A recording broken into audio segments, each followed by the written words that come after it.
From the art of the deal to keeping it real.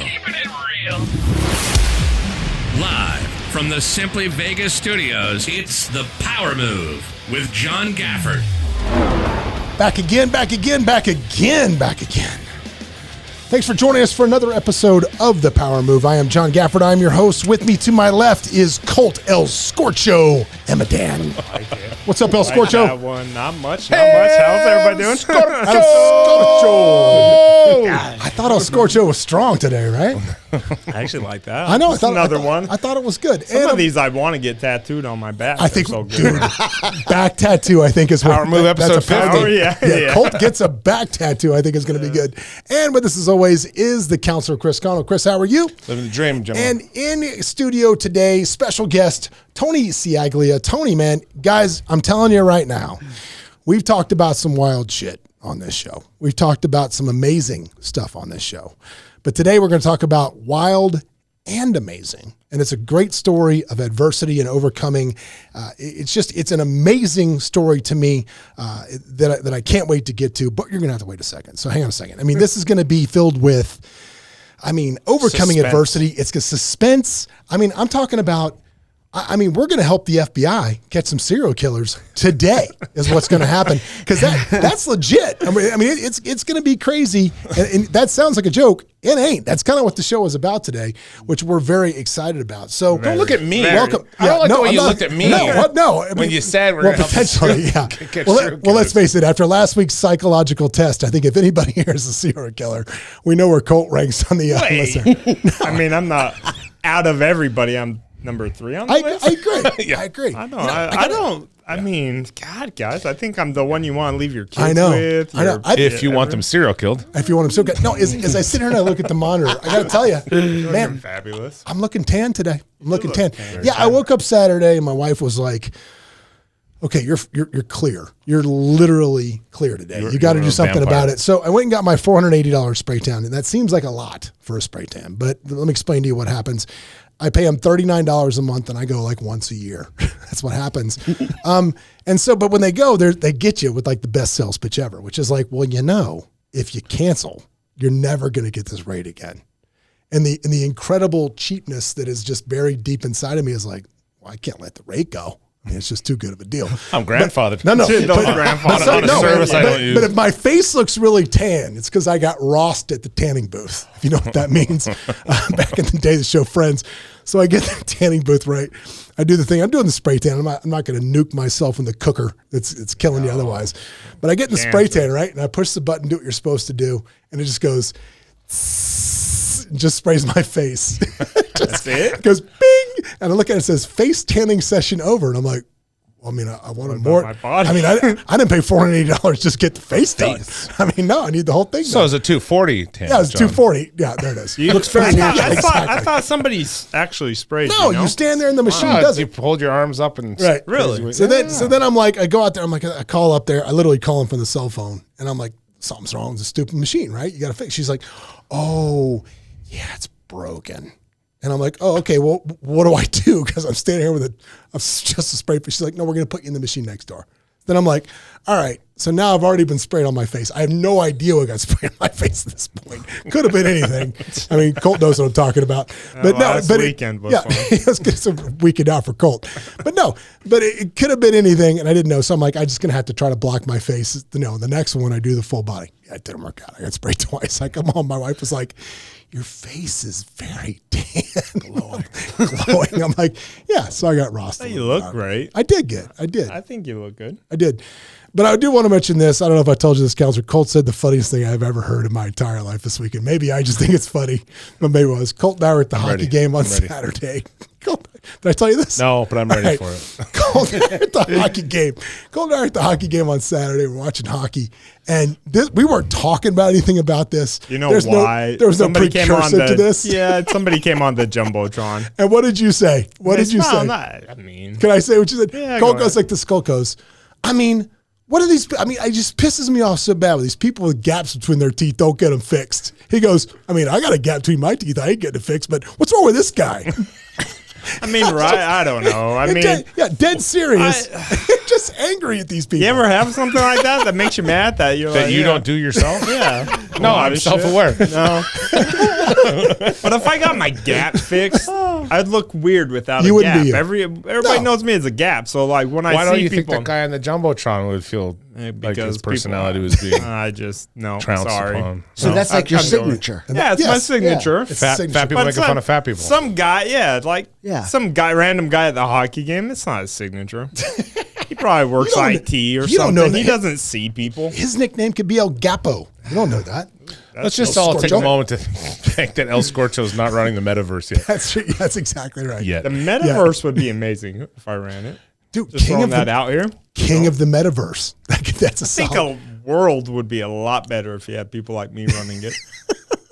You know what? Look at Chris. At this point, Chris at this doesn't point, know what to say after that. He was about to say something. At this point, can it be any worse? I saw an article. I know this has been talked about to death, but I got to bring this up because I thought this was batshit crazy today.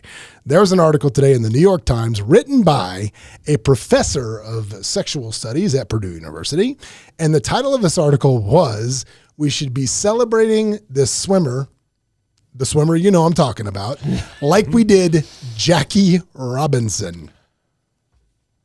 Chris, want to get canceled? Go So, ahead. no, but it's not about being canceled because here's the thing.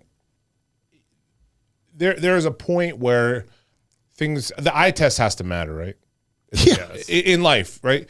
And so what this is going to do, all pendulums shift, right? I'm genuinely fearful that these are the kinds of stories that are going to hurt people that are going through transitions and changes in their gender or whatever, because these stories are the one that are going to take away from sort of Positive. Yeah, it's like if you're a police officer watching, the Rodney King, you're going, this is not good. Like, and I'm not obviously equating them because they're clearly different, but I'm saying at some point you look at something, you go, this isn't going to be ultimately good for the movement, for people that just want, general equality, genuine equality of opportunities and whatever.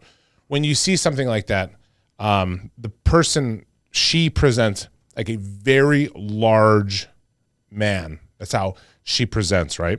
Because hasn't gone through reassignment surgery that I'm aware of. I could be wrong. Mm-hmm. She had to suppress for hormones for a year, right? And so you go online, and here was my problem. Is that we've talked about this? I'm the commie of this group. Which is hilarious to me that I'm the left winger. Yeah. I mean, in any world where I'm the crazy left winger is pretty far right. But at the end of the day, when far right? No, but I'm saying if I'm ever considered a left winger or like extreme, like left, but you go on the talking points, people are coming up with their own science now behind it and trying to justify it. So they're trying to square peg a round hole, and you look at them, and the studies about, bone density actually goes down when you're on suppressive estrogen therapy. Well, this does this does that. And I go, well, look, you can say whatever you want, but the eye test will never be matched because you're never going to see women transition to male and competing against men, ever. It won't happen. It's never happened. There may be some skills. It may happen in billiards. It may happen in something where there's no physicality issues. That was well put. You know what I'm saying? Like maybe in something where physicality. But the reason these sports were bifurcated into men and women's is to allow for individuals of that group to succeed in that area, right?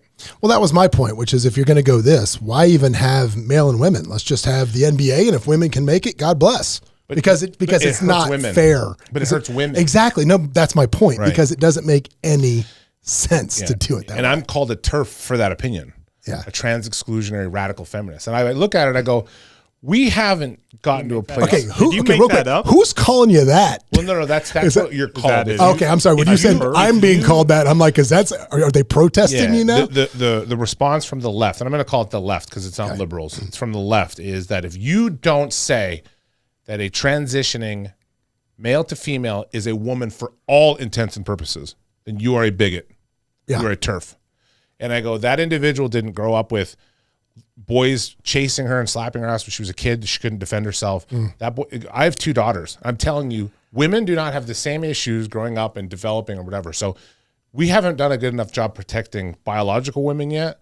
I don't know why the bandwagon needs to shift to protecting biological males transitioning to females, unless they're being objectively discriminated against.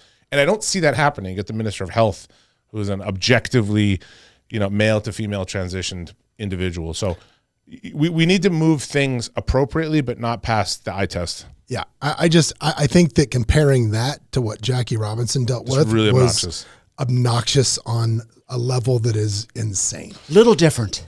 Well, maximum. Well, you know, and I hate to say it, but, well, no, I'm not even going to say it because it was ridiculous. But to compare those two things was so apples and oranges. It was just, I can't even believe it. It was nuts. There's a lot of those issues, and again, I'm not speaking on behalf of any culture, community, or whatever, but I would presume, and I hate to presume things, but I would presume that any of my Black or African American friends would not see those as equivalent at all. No, because they're from a disadvantaged, underreprevened group of people. Well, case in point, right? Hang on, case in point. Did you see the acceptance speech for the director that directed the Venus and Serena Williams movie? Did you see that? No. She made the comment basically in her she got roasted for it, but she made the comment during acceptance speech for Golden Globe for Best Director, where essentially she was saying that, you guys, you worked hard, but you never had to compete against the guys like I do. It's like, what? Yeah. like you're going to belittle two, African American women from Compton coming up through a very white world of professional tennis, and you're going to compare that to because you got to compete with male directors. Like, what are you like? It made no sense in it. Yeah, it landed really short, and I think people are just always looking to compare their situation or their victory to someone else's, and I think that's don't need it. I think that's true to the point. That's almost a sign of the times when you have too much excess. I was watching a Vice documentary about Haiti. And just sort of what's gone on since the killing of not only the president, but just interventionism. These individuals just want peace and freedom and security, all of which they don't have. They're burying their children at very young ages. And you look at certain places and you go, 0 people there are debating these issues. It means they could care less. It's a good thing to say that you're a prosperous society and that you have. Do you think anybody in Ukraine gives a rat's ass about any of this right now? No, absolutely not. They just want to be alive. And they don't want their house to get blown up. Yeah, it's amazing how simple issues can be when abundance is removed from the equation. Right. How sometimes maybe we've lost certain clarity for issue. And I welcome the debate. I think that as long as the debate is alive and healthy, that it's good because maybe I haven't considered some positions. The problem is when people want to shut down debate. Well, echo chambers, we've always talked about. Yeah, and it's straight to bigotry. If you're saying, I don't understand how you see these equivalent. And they're like, well, that's because you're a bigot. Racist. Well, that's because you're lazy. Because you're so lazy. If that's let me put you in this box that I've designed to make my opinion correct. My other friends will call me a hero. Powerless friends. Nobody that ever does anything. But within my own echo chamber, my own echo chamber, I'm a hero for piling on people that maybe had legitimate questions. Well, Look, let's talk about some real overcoming adversity. Let's talk about some real stuff. I mean, I'm excited for this. That's why I didn't hijack the show. Yeah, you didn't hijack it at all. He wants to get right to Tony. I want to listen to Tony's story. I'm going to give Tony a little bit of an intro, and then I want to hear from him what his story is, because it's amazing. Now, first of all, Tony is the brother of one of my dearest friends. Your brother is somebody that I love dearly. I'm happy to call him a friend, and any extension of him and his family is always welcome with me. So thanks, John. But so let's start at the very beginning. So talk about you were a normal guy growing up. You just had a normal childhood growing up. Played sports, did all that stuff, good in school, all of those things, right? Yes. I mean, just nothing extraordinarily strange or interesting about your childhood. I was really big in theater, and I was a jock. Yeah. Go on. I'm sorry to cut you off. No, you can cut me off all you like. And then at a certain age, something happened to you that changed the trajectory of your life. What was that? Yes. Well, on July 23rd, 1992, I was at a summer camp, and there was a group of us in the lake, about chest high, and little did I know, my entire life was going to change in a major way. A boy came in on a jet ski going 45 miles an hour, and I don't remember any of this. This has all been told to you. Told to me. And he turned and just sideswiped me in the back of the head right here. So you went from literally 1 minute I'm playing in the lake, doing my thing with my friends. Yes. And then you woke up in the hospital. Yes. Right? And this was in between 9th and 10th grade.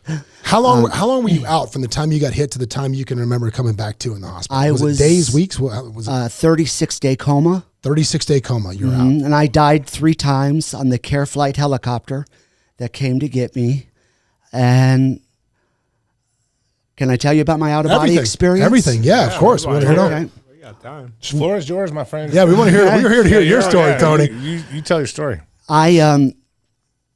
I died, and when I died, I left my body, and I went up towards, and everybody's heard about this white light in the sky. Well, it was there, and it was real, and I was going towards it, and I could look down, and I could see myself, and all of the medics working and the on doctors, you in the helicopter. Yeah, trying to get me back. And I got to this white light, guys, and it exploded, okay? And it went forever that way and forever that way. And I was in the middle, and I was just floating through it. And I remember feeling warm. I remember feeling no pain. There was no blood. But I felt like I had been there before. Okay? right.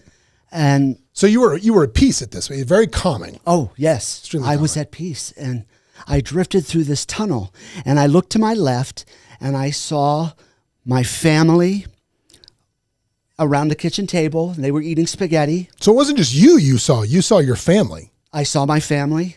Okay. And I kept going, and I looked to the right, and I saw myself playing on the 10th grade basketball team with all my friends, and I kept going. And then I stopped. And before me was this wall. It was a huge wall, and it was so beautiful, and it was so powerful, and it was like pure energy, okay? And out stepped Jesus Christ. He stepped out, and Jesus looked just like you guys think he looks from pictures. He had a beard. He was tan. He didn't get a spray tan. Yeah, it wasn't as tan as me. Not wasn't as tan as me. John. Not as tan as me today. No. But He was tan, and he had long, wavy hair, and he was in a robe. And he came before me, and he got right up close to me. And he said, "Anthony Ciaglia, have no fear. You are with your Father in heaven." And he said, "I'm going to give you a choice, though. I'm going to tell you, or I'm going to give you a choice. If you would like to go back to your family." And he said, "But if you choose to go back," he goes, "I will take away from you everything." And he put his arms out. "Everything that everything that my children take for granted every day. But if you choose to stay with me, you will live for eternity. And one day you will meet up with your loved ones again, but it's not their time." And then he put his hand on my shoulder, and he said, because I told him I want to go back because I can't imagine my family Without you. without me, and having the surgeon tell them, Yeah. Sorry, Anthony is not Gonna make it. going to make it. And he said, "But I want you to love, and when you think you've loved too much, continue to love all of my children." And that was it. That was the out-of-body experience. And then you went from there, and you kind of right back to where you were. You just blinked back to where you were. I woke up then. Got it. In the intensive care So not the intensive care, because I had gotten moved to the 36 coma days unit. later, though. The coma. 36 days later. Yes. Now, when you woke up, when you first came out of the coma, did you feel? Were you immediately like something's not? I mean, obviously I've been hurt. I've been there, but could you feel? Did you notice something was different? The memory is kind of A little hazy. Hazy, yes. But I do remember parts of it. I remember the rehab. I was in rehab for 7 months, relearning how to walk, talk, read, spell, swallow, eat, and I was paralyzed on the right side of my body. So I had lost everything. And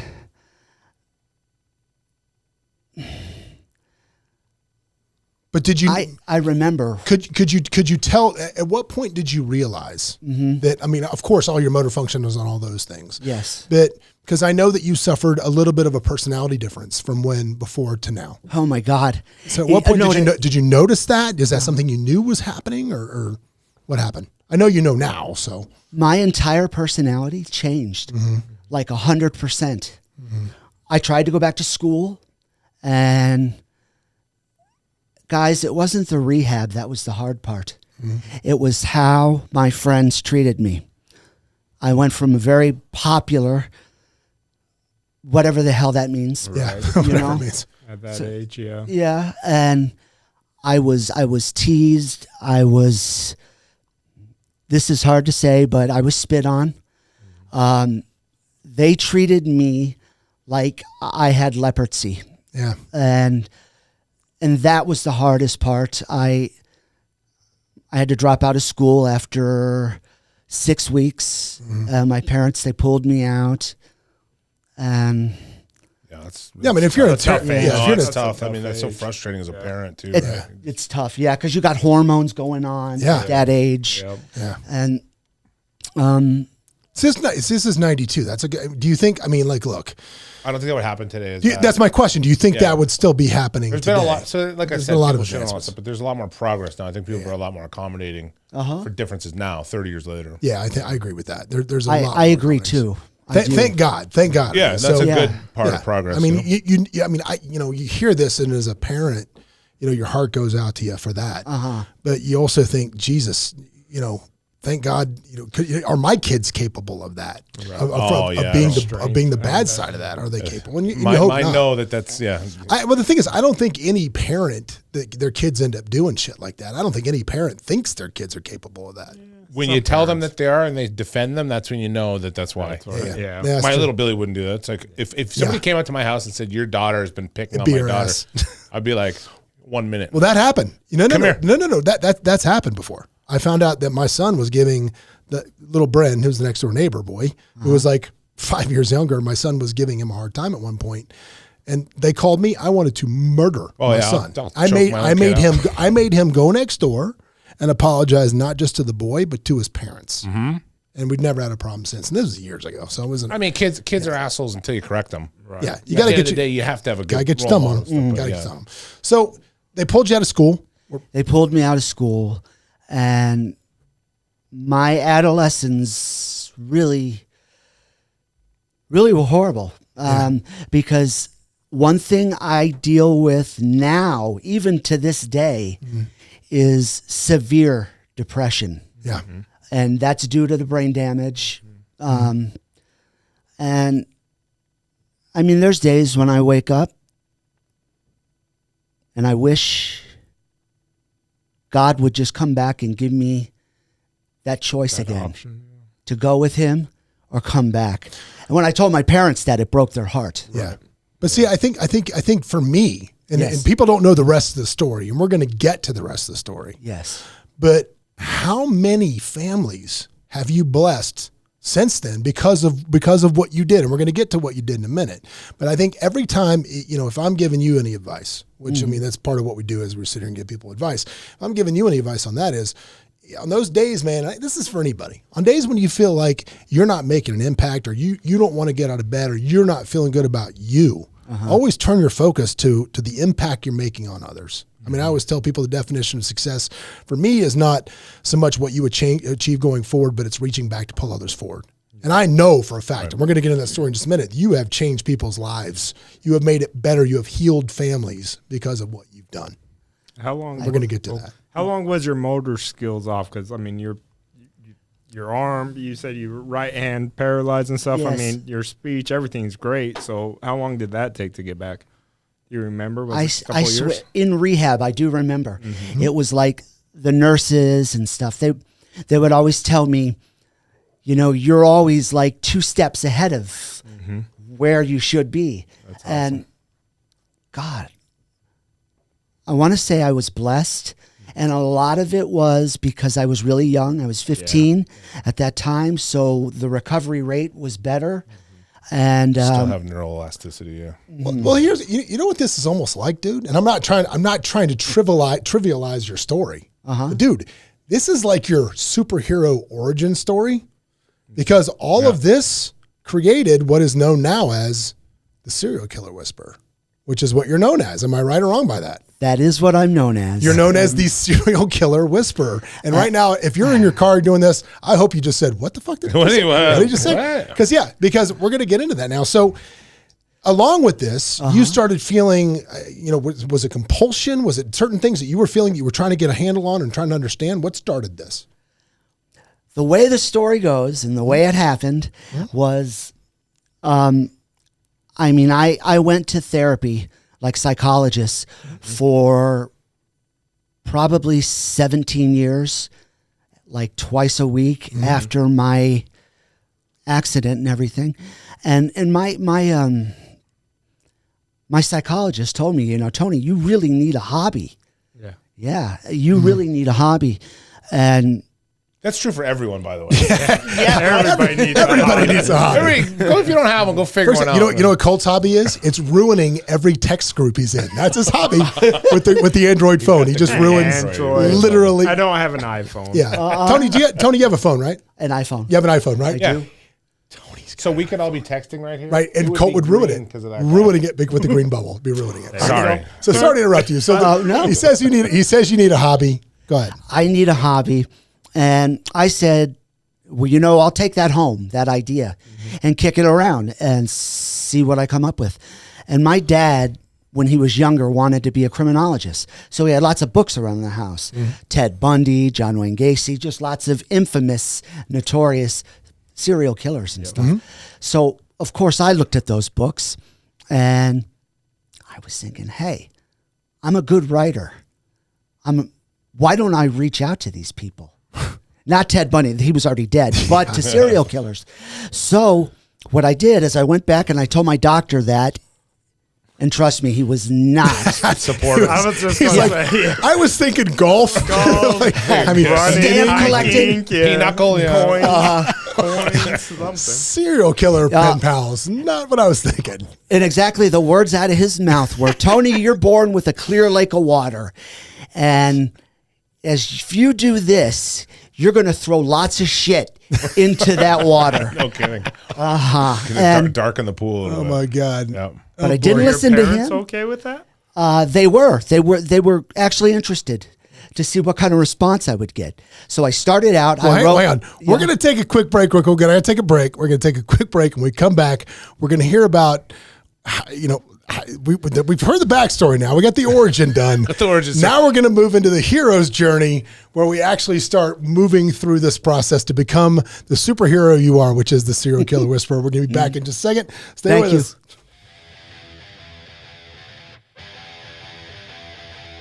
Hey, it's John Gafford. If you want to catch up more and see what we're doing, you can always go to thejohngafford.com, where we'll share any links things we talked about on the show, as well as links to the YouTube where you can watch us live.